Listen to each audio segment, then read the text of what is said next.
जय श्री राधे, जय श्री श्याम, हरिओम। सभी का हमारे इस चैनल में स्वागत है। आगे नई जानकारियाँ आपको मिलती रहें, इसके लिए सबसे पहले आप इस चैनल को सब्सक्राइब करिए, लाइक करिए और शेयर करिए, जिससे आपके साथ साथ अन्य लोगों तक भी यह जानकारी पहुंच सके। आज एक कुंडली के हमारे जन्मांक चक्र में बैठे हुए बाधक ग्रहों की हम चर्चा करेंगे। सब कुछ ठीक होने पर भी हमारे जीवन में कई प्रकार की समस्याएं आ जाती हैं। जीवन से संबंधित समस्या, आर्थिक उन्नति से संबंधित समस्या, व्यापार से संबंधित समस्या, संतान से संबंधित समस्या, भाग्योन्नति से संबंधित समस्या और जीवन में सामाजिक पद प्रतिष्ठा से संबंधित समस्याएं किस कारण से आती हैं। सभी कुछ सही होने पर भी हम क्यों नहीं उन्नति कर पाते हैं, इसके बारे में आज हम एकत्रित हुए हैं आप सबके साथ में चर्चा करने के लिए। इसको ज़रूर सुनिए और ज़्यादा से ज़्यादा तक लोगों तक पहुंचाइए, जिससे सभी को यह जानकारी प्राप्त हो सके। तो आइए चर्चा करते हैं। कुंडली में एक स्थान होता है बाधक ग्रह का। बाधक का मतलब होता है सब कुछ सही होने पर भी हमारे जीवन में बाधाएं उत्पन्न होना।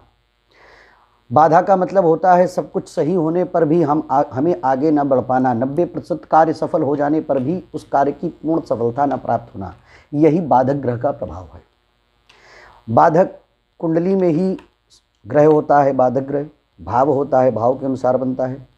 बाधक जैसा कि उसका नाम है वैसा ही उसका कार्य है। और कौन सा ग्रह किस भाव से बाधक बना रहा है, इसकी हम आपको पूर्ण जानकारी प्रदान करेंगे। बाधक जैसा कि शब्द से ही मालूम पड़ता है कि बाधा देने वाला। वैसे हमने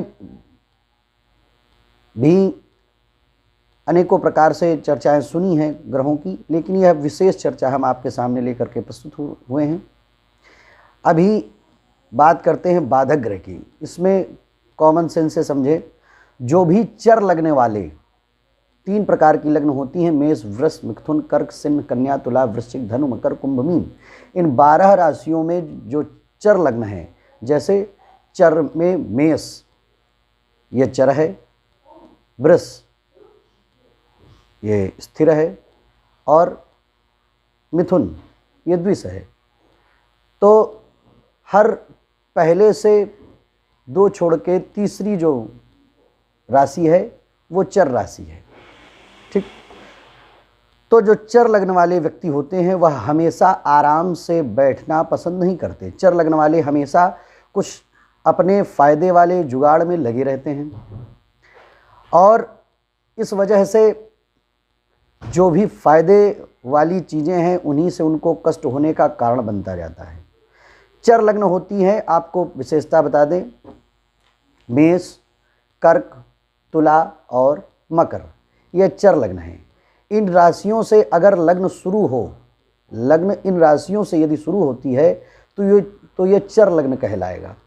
कुल मिलाकर ऐसे जो लोग हैं जिंदगी में बहुत ज़्यादा और कम समय में ज़्यादा से ज़्यादा पाना चाहते हैं, वह सभी लोग चर लग्न वाले होते हैं और वह कभी भी एक जगह आराम से बैठना पसंद नहीं करते। इसीलिए उस लग्न के व्यक्ति को चर लग्न का व्यक्ति कहा जाता है।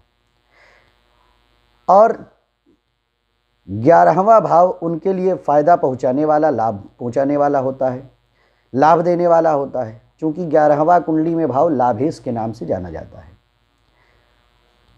इसी वजह से जो भाव उनको फल ज़्यादा देता है वही उनके लिए परेशानी का कारण भी बनता है, लालच का कारण भी बनता है, क्योंकि लालच से उनकी भाग दौड़ और ज़्यादा बढ़ जाती है। इसीलिए चर लग्न वाले व्यक्ति जो भी हैं वह हमें देखने को मिलेगा कि बैठना पसंद नहीं करते। चर लग्न वाले जो व्यक्ति हैं वह कभी भी शांत नहीं बैठते और इसीलिए 11वें भाव उसमें बैठे हुए ग्रह या उसका मालिक हमेशा उस व्यक्ति को लाभ दिलाने के चक्कर में और ज़्यादा भाग दौड़ कराता है। अगर यह भाग दौड़ अच्छी नीयत से प्रेरित हो तो हमेशा बाधक ग्रह ही फायदा ही पहुंचाते हैं, लेकिन थोड़ी सी भी परेशानियां नीयत खराब होने पर ही आती हैं, और यह परेशानियां ज़्यादा भी कभी कभी उठानी पड़ सकती हैं। धीरे धीरे जब यह लालच बढ़ता है और एक दिन तो यह बड़े नुकसान का कारण भी बन जाता है। बाधक ग्रह अपने आप में आप जानते हैं बाधा देने वाला होता है। बाधक ग्रह सभी 12 राशियों में उनके स्वभाव के अनुसार 3 भागों में उनको बांटा गया है। फिर उसके आधार पर बाधक ग्रह का निर्णय किया जाता है। 1, 4, 7, 10 मेष, कर्क, तुला और मकर राशि स्वभाव की राशियाँ मानी गई हैं। यह चर राशि स्वभाव की मानी गई हैं। मेष, कर्क, मिथुन, मेष, कर्क, तुला और मकर यह चर स्वभाव की राशियाँ मानी गई, और चर अर्थात चलायमान रहने वाली 2, 5, 8, 11 वृक्ष, सिंह, वृश्चिक और कुंभ राशियाँ स्थिर स्वभाव की राशि मानी गई। स्थिर अर्थात ठहराव वाली, आराम पसंद लोग इस लग्न के होते हैं। 3, 6, 9, 12 मिथुन, कन्या, धनु और मीन यह द्वय स्वभाव की राशियां हैं। चर और स्थिर दोनों का समावेश इसमें होता है, इसीलिए इनको द्वि स्वभाव की राशियों के नाम से जाना जाता है। जन्म लग्न में चर राशि मेष, कर्क, तुला, मकर स्थित है, तब एकादश भाव अर्थात 11वां भाव जो होता है उसका जो स्वामी है उस व्यक्ति के लिए बाधक का कार्य करता है, बाधक बनाता है, बाधक बन जाता है। ऐसे जन्मांग चक्र में यदि बाधक ग्रह किसी प्रकार से चर राशि वालों को पीड़ा पहुंचा रहा है तो उस समय उसकी शांति करा देनी चाहिए। शांति अर्थात उस ग्रह से संबंधित जप, दान, रत्न धारण अवश्य करना चाहिए। जन्म लग्न में चर राशि मेष, कर्क, तुला या मकर जब है तो उसमें 11वां जो भाव है उसका स्वामी बाधकेश बनता है, बाधक का काम करता है। और यदि जन्म लग्न में द्विस्वभाव अर्थात राशि जो आपकी है वो 2 स्वभाव वाली है, जैसे कि मिथुन, कन्या, धनु और मीन स्थित है, तब सप्तम भाव उसका बाधक बनता है अर्थात बाधकेश का काम करता है। और यदि जन्म लग्न में स्थिर राशि है अर्थात वृक्ष, सिंह, वृश्चिक और कुंभ, तब नवम भाव अर्थात भाग्य का जो भाव है उसका जो स्वामी है वह बाधकेश का काम करता है, बाधक का काम करता है। जब भी बाधक ग्रह की दशा, अंतर्दशा, प्रत्यंतर दशा के समय व्यक्ति को लाभ होने की संभावनाएं होती हैं, उस समय उतनी ही संभावनाएं उसके आने पर, अंतर्दशा के बाधक के बाधकेश के आने पर उसके हानि की संभावना भी बढ़ जाती है, उसकी भाग दौड़ भी बढ़ जाती है। जैसा कि आपको अभी तक हमने बताया कि चर राशि की जो लग्न है उसमें 11वां भाव बाधक का कार्य करता है, और स्थिर राशि की जो लग्न है उसमें भाग्येश का भाव का जो स्वामी है बाधक का कार्य भी करता है, भाग्य के साथ साथ में भाग्य का वर्धन भी करेगा, प्लस वह बाधक का भी कार्य करता है।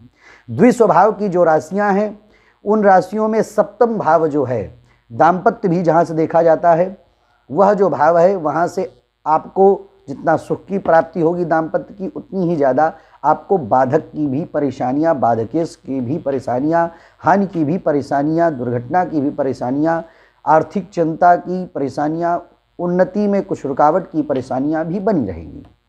तो यह आज हमने चर्चा करी बाधक संबंधित ग्रह के बारे में कि बाधक किस किस राशि के स्वामी, किस लग्न के स्वामी बनाते हैं, बाधकेश का क्या कार्य होता है, बाधक का जो स्वामी होता है वह किस प्रकार से आपको उलझनों में डालता है। यह सारी समस्याएं हमने आपके सामने रखी।